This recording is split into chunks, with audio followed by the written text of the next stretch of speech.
Hi, I'm Chip Hilleary from the '92 Aloha Bowl, and I feel blessed to be a Jayhawk. What's up, everybody, and welcome into another edition of Haney and the Hawks right here on Kansas Nation. Today, recorded from inside our beautiful new Kansas Nation studios down on Massachusetts Street. This place is awesome. If you're not familiar with the show concept, as you just saw, we've got Chip Hillary here today. Every episode spotlights a different former Kansas great, talking about their glory days on Mount Oriad, but also their take on the modern day Jayhawks. We're glad you're with us right here on Kansas Nation. And Chip Hillary, so great to see you. It's Thanks so for great joining to us. be here. It's so good to be on campus. I appreciate it.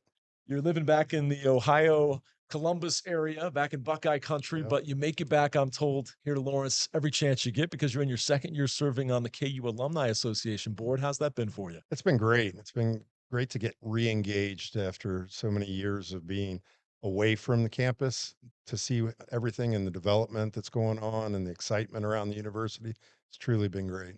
We talk all the time in athletics about the symmetry between Chancellor Doug Girard, AD Travis Goff, Lance Leipold atop football, Bill Self basketball.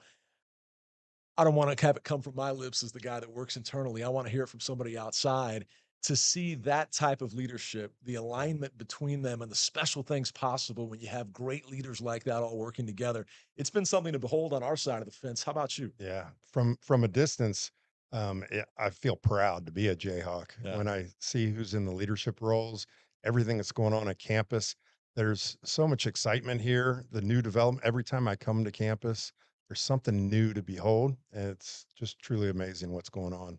We're going to talk to you about the new stadium and where Coach Leipold has this program headed in a bit. But let's start looking back on your years as a So, Jayhawk yeah. between 1989 and 1992.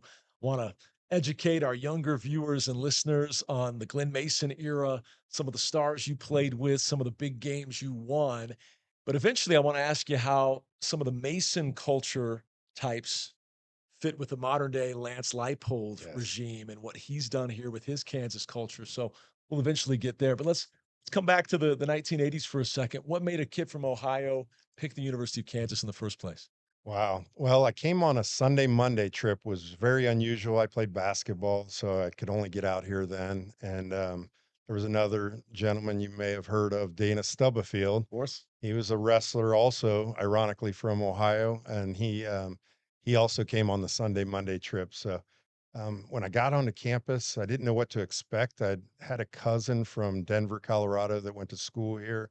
She was in a sorority, and she always wore a Kansas sweatshirt around during the holidays, and I was like, "Who's Kansas?" And then, ironically, Larry Brown and Danny Manning won the national championship in '88, and it was my senior year. I was going through my recruiting process, and they were in the national limelight at the time. So I was like, "I'm going to take this as one of my 5 visits." I wanted to be a pilot growing up, and I knew they had an airport and an aviation program. And one of our legends, John Hadel, led me to believe there's a great aviation program at Kansas University. So I was like, okay, I'll take a visit out here. Coach Mason being from Ohio, I'd known his background being a Buckeye. So I was like, why not? So I took a Yeah. visit. My parents didn't even, it was the only visit. My parents didn't come out with me. And as soon as I saw campus, met Coach Mason and his staff, and just I truly believed what he was telling me and um, instilling in what he wanted to build here at the University of Kansas. It was something I wanted to be a part of. So so we took the Sunday trip here. I got to see campus, had lunch at the wheel with Wu and Hadel and Coach Mason, Dana Stubblefield. We were all sitting in a booth in the corner, same booth that I sit in when I come to the wheel these days. So there was so much rich history in the university with the basketball program and some of the greats in football that it started hitting me as I was here on my visit. And I liked what I was hearing. I loved the campus. I loved what Coach Mason was telling me that he was instilling that he wanted to build a program on, and I believed. Yeah. So I made a decision. I had to catch a flight late on Monday afternoon, and I remember Mitch Browning, who was recruiting me at the time. said we had to get going. And I was like, well, I would like to see Coach Mason before I leave. And I don't think he understood why I want to see him. And Coach was in his office. So he got me in the office and I told Coach Mason, I said, I believe in what you're selling and I'd like to be a part of it. Uh, And I said, I'll commit right now if you'll have me. And it was the rest was written in history, I guess. how about that? Dana Stubblefield would commit too. He goes on to have a stellar career, Yeah. eventually an NFL All Pro. But there were a lot of NFL guys Oh, on we those had early 90s teams. Educate the young viewers on how many future pros you played with in that era. I want to say just on the defensive side of the ball, there had to have been 8 guys that went on to play. I mean, you have Kwame Lassiter, our big one, Dana Stubblefield, but Yes. Gilbert Brown playing with the Packers and the Vikings for years. There was a lot of guys. Chris Mamalanga was on Yes. that team. Um, and then there was a bunch of us that had opportunities that things didn't pan out in the NFL, but there was definitely, I would say, at least 8 to 10 guys on that team, on that roster that went on to at least have some opportunities in the NFL. The 92 team, obviously, with the 8 wins, including a big bowl victory over BYU, is one we'll spend a lot of time on. But if we're going to go in chronological order, I should probably first ask you about your junior season and a game that we've heard a lot about in recent years with the renewal of the Border Showdown series and with Tony Sands a couple of years back going up in the Ring of Honor. You were there that day. You were rushing off a pretty good clip of yardage too on the day that Tuxedo Tony Sands hung 396 on Mizzou. Blowout KU win 53 to 29. You guys were gunning for a record that Marshall Falk had just recently posted of Sure. 386. Not that you set out to break it on that day, but as the day went on, it became clear this is within striking distance. You pick up the story from there. A prolific day, unlike we've ever seen. 58 carries for Sands. How many passes did the quarterback get that day? Oh, I don't think they wanted me to pass the ball. My job was, if I recall, probably 6 passes, but my job was to make sure I got the snap, Yeah. made sure I got it to Tony.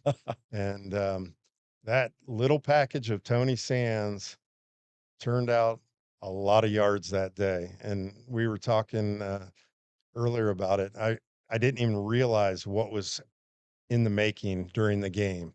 You're kind of going with it. It's your rival, the border war.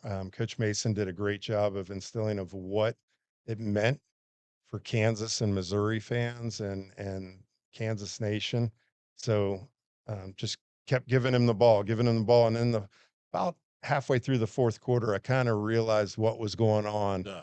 That was a lot less of me passing, not that I passed a lot in the first half of the game, but I'd say in the fourth quarter, I remember having 2 or 3 runs myself, but then it became Tony, Yeah. 4 downs, 4 downs, 4 downs, 3 downs, 4 downs, whatever it took to get him to that record. Pretty special. There was one article, I don't know how true this is, that said when you got the ball back again late and he had a chance at the record, that Coach Mason said something in the direction of Pat Rule, the OC. Sure. If Hillary throws it one more time, you're fired. I want all runs. Is that fabricated or is that true? I would definitely guarantee that that is truth, Coach Mace, because I can just picture Golden Pat Rule on the sideline with his headset on and Mace looking at him with that death stare. You knew when Coach was not happy, Yeah. and you knew when he was happy. But if he told you to do something, you did it. Is it true that there was also a record set for combined yardage by two teammates that day? Yeah, there was. I didn't realize it until after the game, and that record held for a really long time. I wanna say 10 or 12 years that the combine between 2, backs or 2 carriers, rushers, in one single game between the 2 of us. I didn't even realize I had 80 plus yards also in that game, but it was not about me. It was about the team and Tony Sands that day. And you alluded to it, how special it was to finish the year with the win over your rival, the Missouri Tigers. We just got done for the past 3 or 4 weeks telling the younger listeners out there the importance of this Oh, rivalry, yeah. how this was the game for so long. After a 14-year hiatus, there's an entire younger generation that Oh, has no idea just how much you had this one circled. So, how excited are you that it's back? And then maybe speak some history into the passion, the venom, and everything that went into that annual game at the end of the schedule. yeah, for sure. I can say Coach Mason did a great job of instilling what it took and what it meant in the border war. We would get a pair of gold pants if you won the game, and I still have mine in my safe. I've got a couple pair of them from my 4 years. Um, but the Golden passion, pants. yeah, they're called golden pants, and they're a little charm for your necklace. And if you Okay. won the game, you got a pair of golden pants. So I have a few sets of them at home in my safe. But Am I the and only one that thought he actually meant like golden pants? no, no, it's a little charm that you put on your Okay. necklace.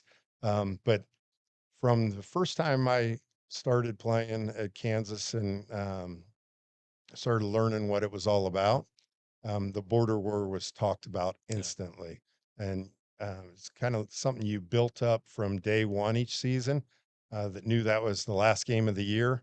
And you knew what the importance was for Kansas and Jayhawk Nation No doubt. that game meant.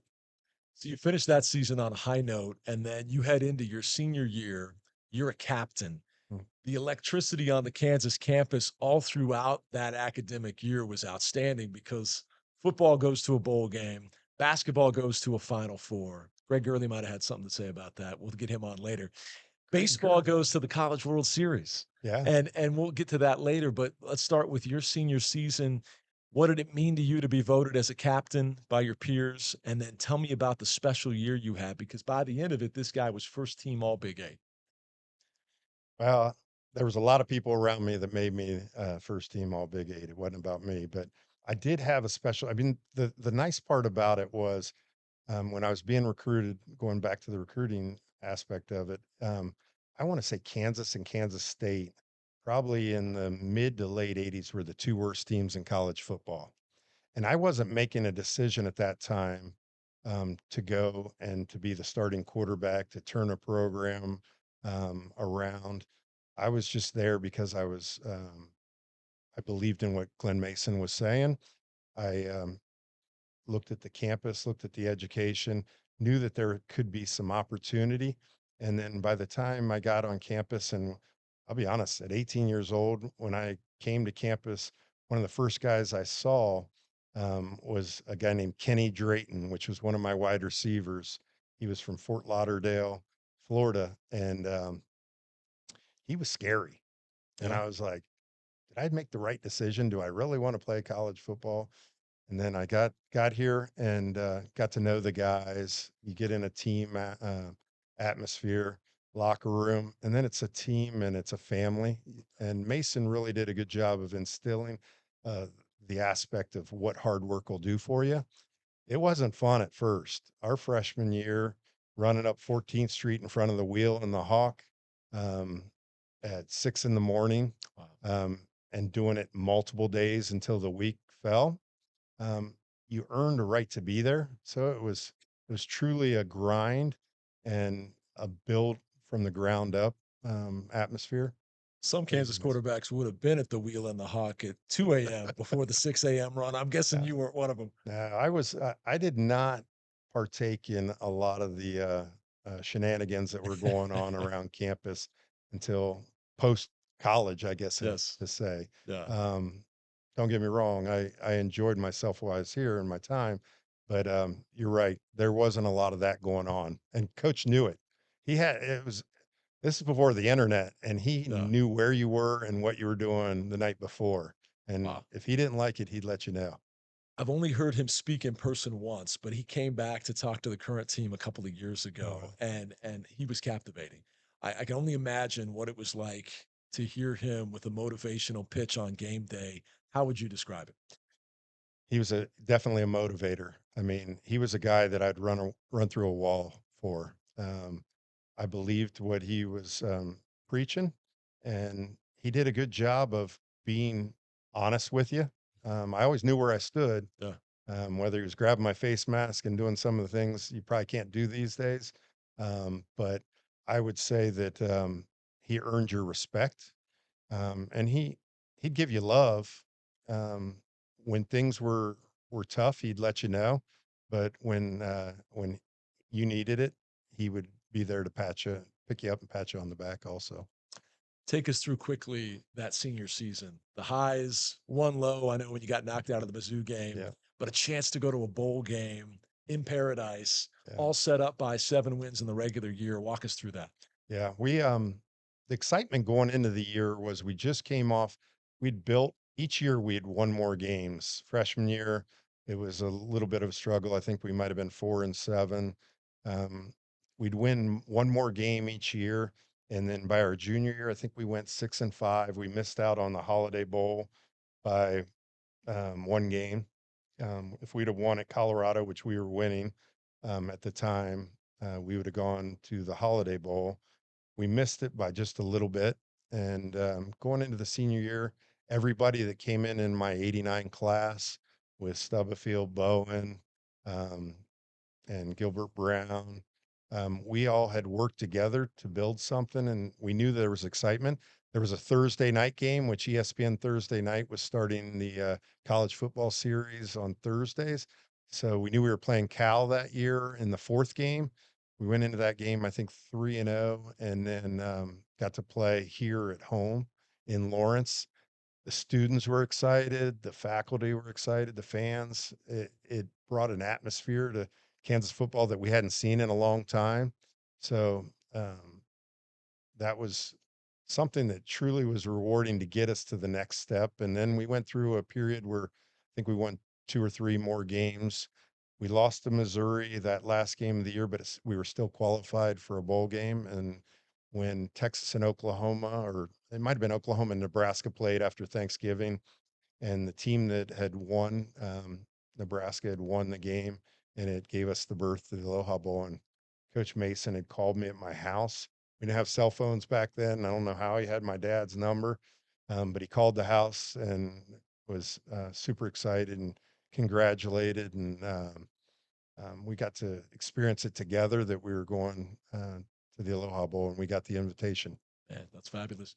Where did you grow the most individually that season? Because by the end of it, you were the class of the conference, first team all Big Eight. I know you deflected that praise earlier on your teammates, but there was obvious improvement for Chip Hilleary. Where Sure. was it most evident? I would say just each week gaining more confidence and believing in the guys that were in the locker room with us. And coach always did a good job of making sure that we were on the same page. Um, I would say probably mid to late season, probably going into the Missouri game. Yeah. At the time, we could have gone 8-3 instead of 7-4 to finish the season out. We were right there. We were a better team than Missouri at the time, and it was tough for me to watch the second, third, and fourth quarter from the sideline after I'd got a concussion in the first quarter. But all in all, I think we knew we deserved it. It was almost a reward situation. You'd spent so much time with the same guys in that class that were the core of the team. So, um, in general, I think the excitement was there going into December. Yeah.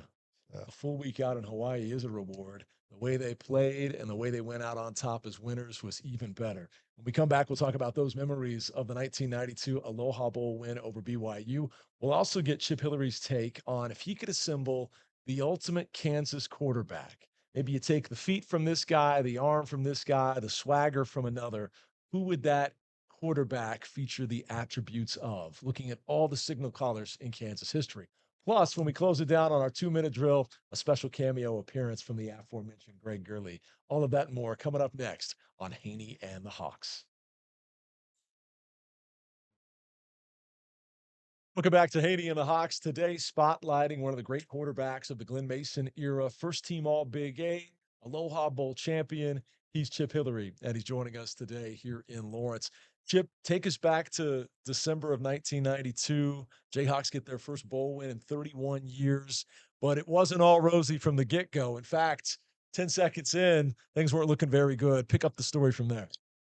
yeah, it hit quick when BYU's kick returner returned it 97 yards for a touchdown. Game opening kickoff. Hadn't even put my helmet on yet and put chin strap or anything, and, having to come from that deficit, I don't think we had a worry. It was just kinda like, "What just happened?" Because 'Cause we'd been there for 7 days, and, I was trying to figure out where are we at right now? What do we Yeah. need to do? And, next play, things went well, so Tell me about the next play. Matt so Gay, a Matt lateral into Gay, him, some trickeration. yeah, we threw a screen pass to Matt Gay out at wide receiver, and, Rodney Harris, the tight end, was open wide down the middle, for about an 80-yard touchdown pass, and within 44 seconds of the game, it was 7-7.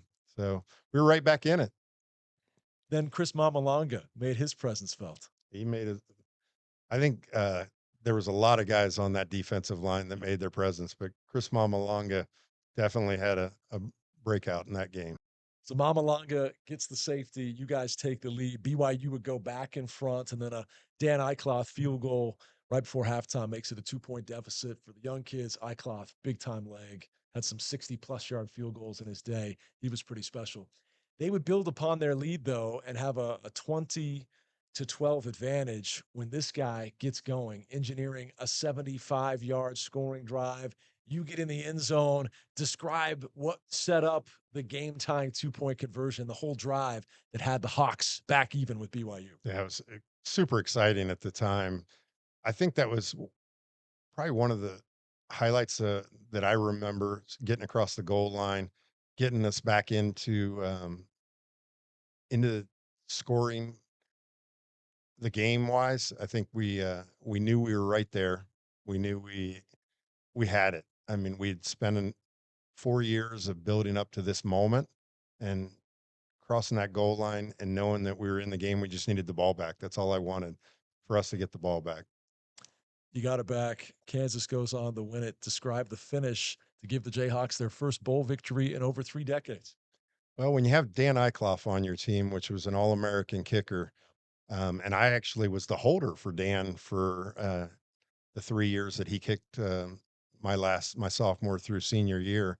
So, I was confident that if we could get him in a position that he was gonna knock it in, and when he hit that field goal, it was like such a rewarding situation and a rewarding time for Kansas football in general. To go from one of the first worst teams in college football when I first got here to as high as number 11 that year in the country, to finishing in the top 20, it was very rewarding. 48-yarder. He was clutch. Eichloth lifts the Jayhawks to a 23-20 win in that 1992 Aloha Bowl.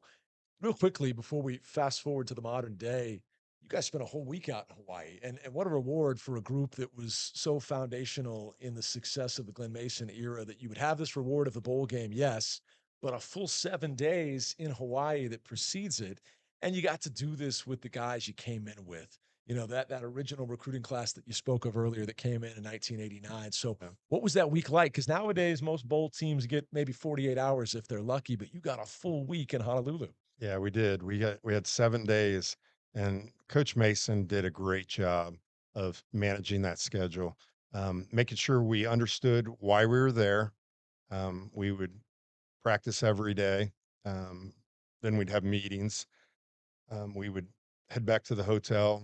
Some of us had some activities that we had to go for public appearances and things, whether it was parades, Shriners Hospital, different events, that we were there, representing the Aloha Bowl and Jeep at the time, who was the sponsor. So, but there was something that Mason had done a great job managing. Each day there was an activity, but then he would also reward you with free time at nighttime. And each day he would take 1 more hour off. So the first day we were there, we had a lot of the evening off, and you knew you had practice the next day. So with family and friends, the band being there, the basketball team was coming over to Hawaii and Honolulu. So there were a lot more people than we thought would be there on during the Christmas time, but they were also taking advantage of it as well. So each night we would go out, and enjoy ourselves, do the do the different activities during the daytime. And then about the day or two before the game, it started getting really serious about why we were in Hawaii. And you took care of business at the end of that 7-day stay. Yeah, we As did. I said, it was an amazing fall that took us through an incredible winter and ultimately a March Madness run of the Final Four in men's basketball, followed by the Jayhawks' only ever trip to the College World Series in Omaha in baseball. Now, since then, 07, 08 probably trumps it. You're talking Yeah, about a 12-1 sure, BCS sure. Bowl championship team and a national championship team. But when you add in baseball, that 92-93 stretch of the academic calendar year was truly a special one for the ages. What was the energy like on campus with all three of those main men's sports doing so well? It was exciting. I mean, the basketball team was exciting in the Final Four to watch, and then College World Series. The excitement to be on campus in '92 was definitely for me was a highlight of why I was here. That's awesome. Chip Hilleary, Kansas Jayhawk legend who played for Glenn Mason, but now, as we said, comes back all the time because he's on the KU Alumni Association board. Huge Jayhawk football fan. You're around these guys by extension of some of your close friends that work internally. So, what's your read on Lance Leipold and what he's built now in his fifth year?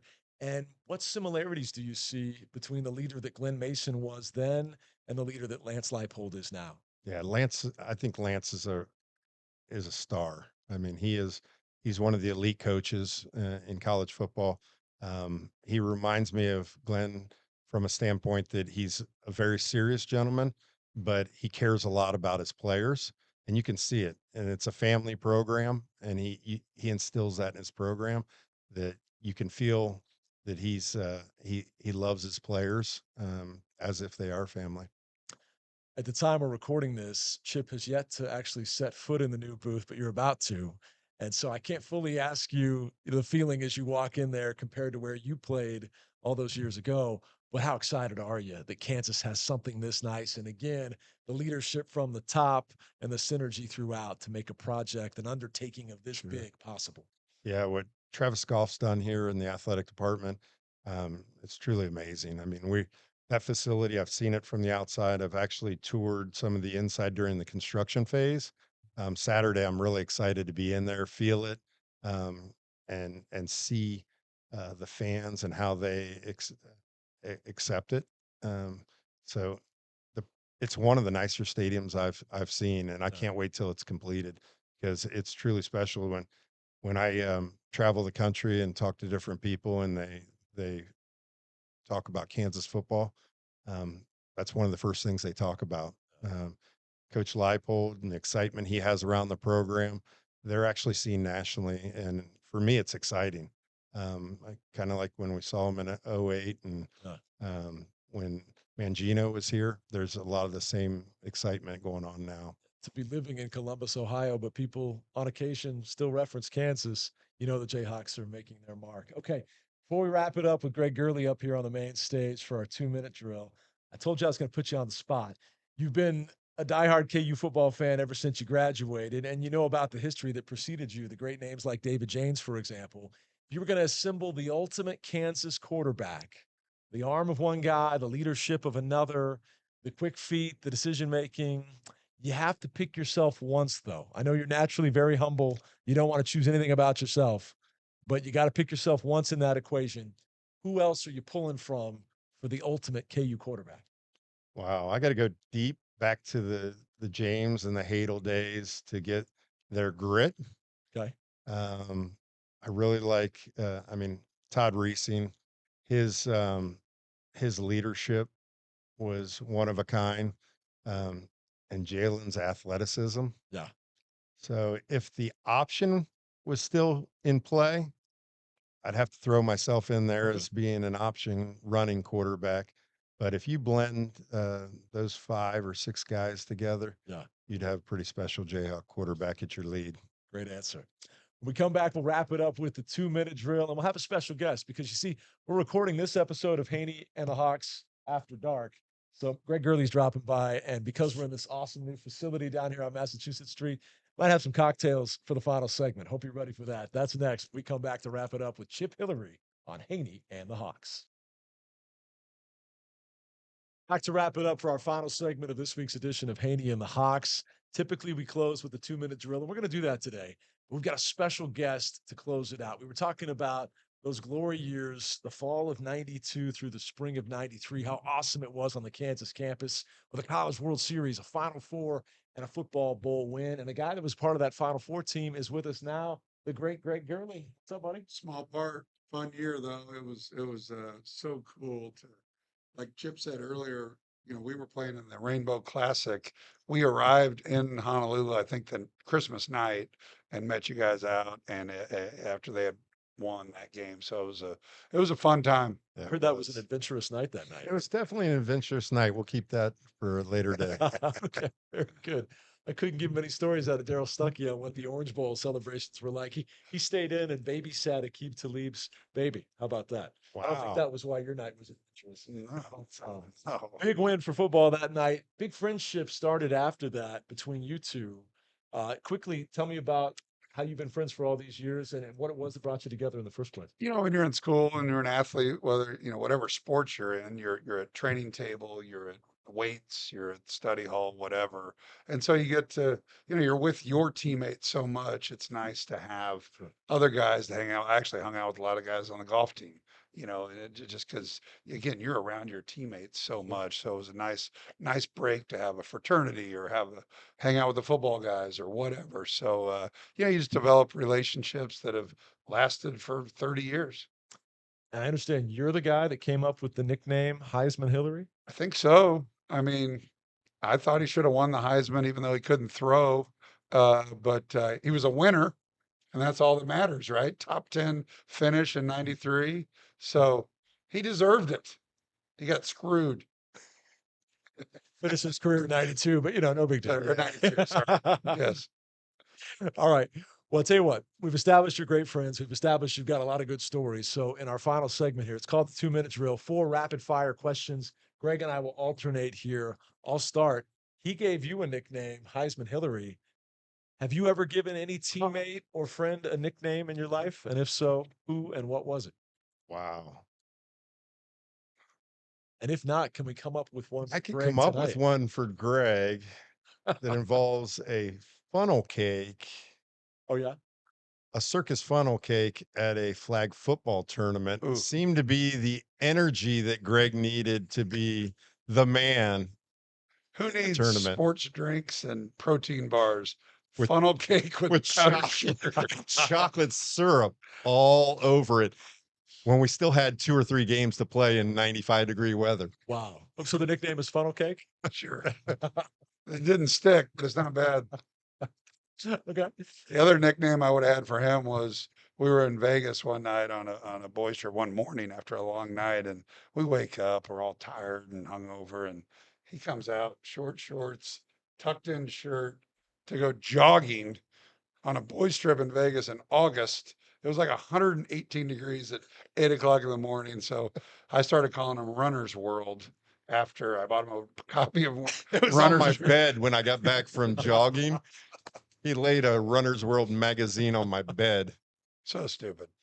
I love it. I love it. All right. 2-minute drill continues. What's your next question for Chip? Oh, my next question, back to the funnel cake story. We played in the NFL air it out thing, flag football. We just said, let's enter that.